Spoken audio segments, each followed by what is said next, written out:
روزہ 3 لوگوں پر فرض ہے جو عاقل، بالغ اور مسلمان ہوں۔ رمضان ہی میں ادائیگی روزہ کی فرض ہونے کے لیے 3 شرائط ہے: تندرست ہونا، مقیم ہونا، حیض و نفاس سے پاک ہونا۔ اگر کوئی عاقل، بالغ، غیر مسلم شخص رمضان میں طلوع فجر سے ذرا سے دیر پہلے مسلمان ہو جائے تو اس پر اس دن کا روزہ فرض ہو جائے گا۔ نابالغ پر روزہ فرض نہیں۔ اگر کوئی نابالغ روزہ رکھ کر توڑ دے تو اس پر اس کی قضا ضروری نہیں ہوئی۔ نابالغ بچہ یا بچی رمضان کے مہینے میں طلوع فجر سے کچھ دیر پہلے بالغ ہو جائے تو اس پر اس دن کا روزہ رکھنا فرض ہو جاتا ہے۔ اگر کوئی نابالغ مسلمان بچہ یا بچی روزہ رکھے تو اس کا روزہ نفل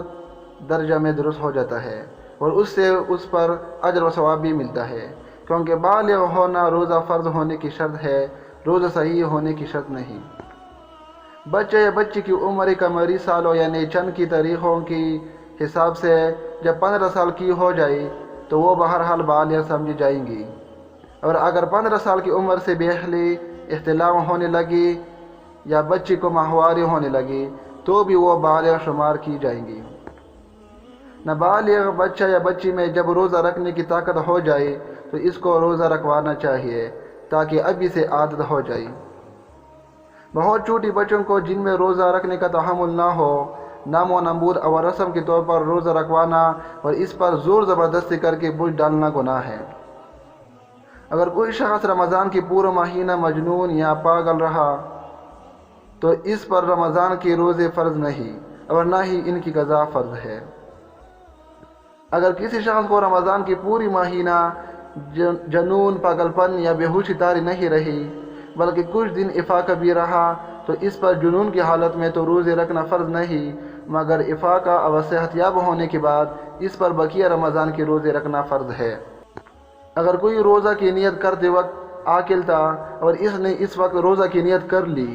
اور بعد میں اس پر جنون طاری ہو گیا تو جب تک کوئی روزہ توڑنے والی بات نہ پائی جائے اس کی دن کا روزہ درست ہو جائے گا، لیکن اگر بے ہوشی اس دن سے زیادہ تجاوز کر گئی تو اگلے دنوں کا روزہ درست نہیں ہوگا۔ جو شخص مجنون و پاگل نہ ہو بلکہ کسی بیماری کی وجہ یا کمزوری کی وجہ سے بے ہوش ہو تو بے ہوشی کی زمانہ میں اس پر روزے رکھنا فرض نہیں ہے، لیکن ہوش میں آنے کے بعد اس پر بے ہوشی کے وقت میں فوت شدہ روزوں کی قضا ضروری ہے، خواہ بے ہوشی پوری رمضان کے مہینے جاری رہی ہو یا رمضان کی کچھ دنوں میں رہی ہو۔ جو شخص مسلمانوں کی ملک میں اسلام لایا تو وہ اسلام لاتے ہی روزہ کا مکلف ہو جائے گا۔ اگر کوئی شخص کافروں کی زیر تسلط ملک میں مسلمان ہوا، اس کو جب تک روزہ کے حکم کی فرضیت کا علم نہ ہو اس وقت تک اس پر روزہ فرض نہیں ہوا کرتا۔ جس شخص کو روزہ رکھنے سے بیماری پیدا ہونے یا موجودہ بیماری کی بڑھ جانے یا کسی عضو کی بیکار ہونے یا جان چلے جانے کا یقین یا غالب گمان ہو تو ایسا شخص روزہ چھوڑ سکتا ہے، اور پہلے سے روزہ ہو تو اس حال میں اس کو توڑ بھی سکتا ہے، لیکن صحت یاب ہونے پر قضا کرنا ضروری ہوگا۔ جس بیماری یا عذر کی وجہ سے روزہ چھوڑنا